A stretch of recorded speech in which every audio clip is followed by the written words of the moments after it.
If you follow metals markets, you need to pay attention right now. I'm serious. What just happened in silver wasn't a normal down day. It wasn't even a bad week. We're talking about a roughly 34% collapse in a single session.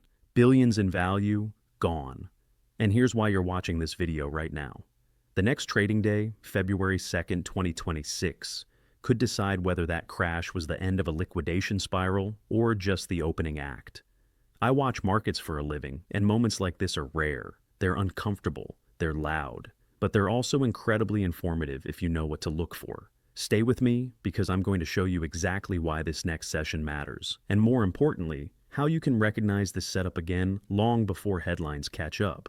Before I explain what caused this, let me teach you something most investors don't fully understand.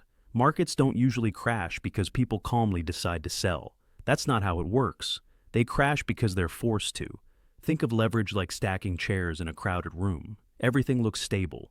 People keep adding chairs. The stack gets taller. But then one chair slips, and suddenly the whole thing collapses faster than anyone can react. In silver, a huge amount of positioning was built on borrowed money. When price started dropping, brokers issued margin calls. That means traders had hours, sometimes minutes, to either add cash or liquidate. Most liquidated. Here's what you need to know about forced selling. It doesn't care about value. It doesn't care about long-term fundamentals. It doesn't care about what silver should be worth. It only cares about survival. So, when you see a vertical move like this, you should immediately ask yourself one question. Is this emotional selling or mechanical selling? Because the answer changes everything about how you interpret what comes next. Now here's what's actually happening under the surface. Let me break down the sequence step by step. Price begins to fall. That triggers margin calls. Those calls create automatic sell orders. Those sell orders push price lower, which triggers more margin calls. You get a feedback loop, a financial avalanche. The primary driver appears to have been liquidation clustered around the $75 to $80 range. That tells us leverage was concentrated there. Once price sliced through it, the exits got crowded fast, really fast. And when exits get crowded in leveraged markets, rationality goes out the window. It becomes pure mechanical pressure. Secondary confirmation, watch volume, and open interest. When both spike during a collapse, it often means positions aren't being thoughtfully unwound. They're being ripped out, forced out. That's exactly what we saw. Volume exploded. Open interest spiked initially as new shorts piled on, then started dropping as longs capitulated. Classic forced liquidation signature. And here's why the February 2nd session matters so much. If silver stabilizes while volume contracts and open interest falls, that suggests the sellers are exhausted. No fuel left, no forced flows left. Price discovery returns to real buyers and real demand. The mechanical pressure stops. But if price keeps dropping, that's a different story entirely. That implies fresh supply, possibly institutional repositioning, not just panic. That would mean new sellers with actual conviction, not just margin clerks hitting liquidate buttons. Now let me show you what most people are missing. The crash itself isn't always the signal. The session after the crash often is. Turning points tend to happen not at maximum fear, but right after the market realizes there's no one left to liquidate. Think about it. When everyone who can sell has sold, when margin calls have been met, when forced sellers are gone, what's left? Only buyers and willing sellers. That's when actual price discovery happens. That's when you find out what silver is really worth to people who aren't selling, because a broker is making them. But here's the part that should make you pay attention. This isn't theory. This is the exact same playbook that showed up during prior historic silver breaks. Back in 1980, after the blow-off top, liquidation was violent. The Hunt brothers' empire collapsed. Silver went from $50 to under $11 in just a few months. But the key signal came when volatility stayed high, yet selling pressure began to fade. Zoom out, and you see the market transitioning from forced exit to genuine price discovery. It didn't bottom immediately. It took time. But the character changed. You could see it in how price responded to rallies. Early on, every bounce got sold immediately. But later, bounces held longer. Buyers stepped in. That was the transition. You saw echoes of this again in 2011. Massive spike to nearly $50. Sharp unwind, brutal deleveraging, then a phase where the market essentially asked, okay, Who's actually still willing to sell down here? When that answer became not many, the character of trading changed. It didn't mean silver went straight back up. It meant the forced liquidation phase ended and normal market dynamics resumed. When you look at the pattern across decades, the larger story is this. Leverage creates the drama, but exhaustion creates the turning point. Every single time. Same pattern, different decade.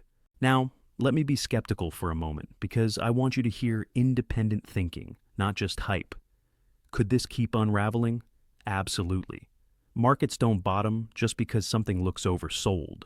Oversold can get more oversold. And yes, you're going to hear claims about manipulation, shadow players, engineered takedowns. You always do after moves like this. The conspiracy theories come out fast. Some people will say it's coordinated. Others will point to big banks. Others will claim this was planned to shake out retail before the real move up. Here's the thing. Blaming unseen actors doesn't help you navigate risk. Mechanics do. I don't care if someone somewhere engineered this or if it was purely organic. What I care about is what I can observe. Liquidity, positioning, participation. Those are your compass. Those are what guide decisions, not narratives about who might be pulling strings behind the curtain. There are probably 3 types of people watching this right now. First, you might be holding silver and feeling that knot in your stomach. Totally understandable. Big drawdowns test conviction. You bought at 90, maybe 100, and now you're watching it trade 70-something. That hurts. But instead of reacting emotionally, ask yourself this. Has the structural thesis changed, or was this leverage being flushed? If you bought silver because you believe in long-term fundamentals, in monetary instability, in supply-demand dynamics, have those changed? Or did a bunch of over-leveraged traders just get margin called? Your job isn't to predict the bottom, it's to interpret the character of the move. If this was mechanical, forced selling, then fundamentals haven't changed. The price just got temporarily disconnected due to leverage unwind. Second, maybe you've been waiting on the sidelines for an entry. You've been watching silver rally and thinking it's too expensive. Now it's dropped 34% in one day and you're wondering, is this the opportunity? Let me be honest, catching falling knives is not a strategy. Patience is. Just because something fell hard doesn't mean it's done falling. If stabilization shows up, if volatility compresses, if sellers disappear, that's information. Let the market prove something before you commit capital. Watch February 2nd. Watch how price behaves. Does it grind lower on light volume? Does it bounce hard and hold? Does it chop sideways? Each scenario tells you something different about who's in control. Third, you might just be a student of markets trying to get sharper. If that's you, burn this pattern into memory. Rapid drop, forced liquidation. Watch the next session for exhaustion versus continuation.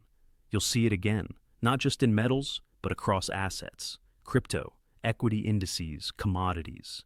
Anywhere leverage exists, this pattern exists. And the universal principle.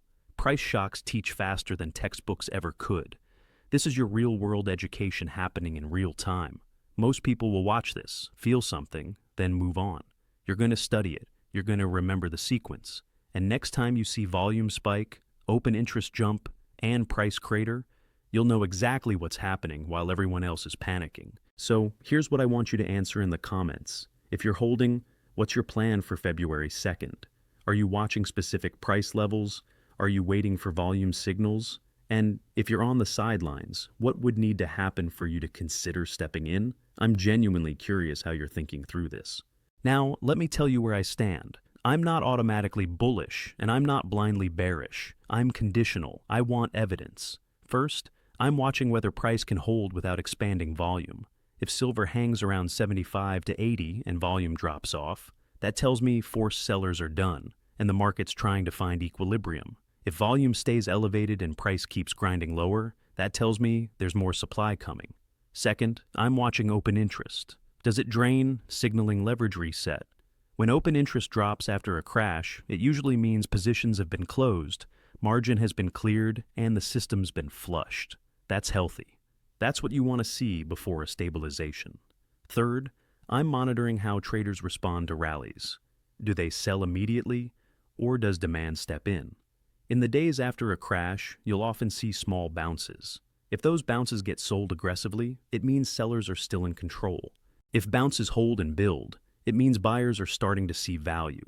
Based on my analysis, this crash was mechanical, not random. Structural forces drove it. Leverage built up, concentrated around certain price levels, and when those levels broke, the cascade happened.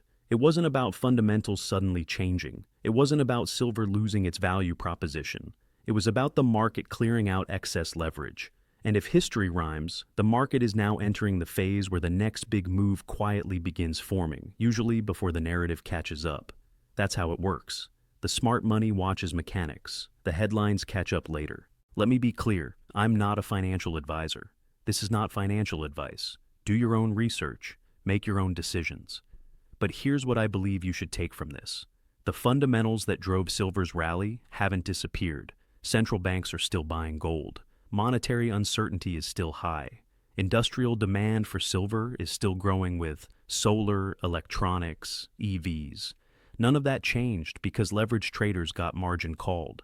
What changed is price temporarily disconnected from fundamentals due to forced selling. The question now is whether buyers recognize that disconnect as opportunity, or if there's genuinely more downside ahead. If you made it this far, you're not just watching markets, you're studying them. That mentality will serve you well. Most people react. You're learning to interpret. That's the difference between surviving market volatility and getting destroyed by it. So, do me a favor. If this breakdown helped you understand what's actually happening instead of just reacting emotionally, share this video. Send it to someone who's confused or panicking. Help them see the mechanics instead of just the fear.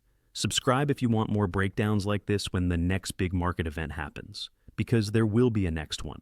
There always is. Stay sharp out there. Think critically, verify what you're seeing, and make decisions from data, not noise. I'll be watching February 2nd closely, and I'll update you on what the market shows us. Until then, keep your head on straight and don't let fear or greed make your decisions. Let mechanics guide you.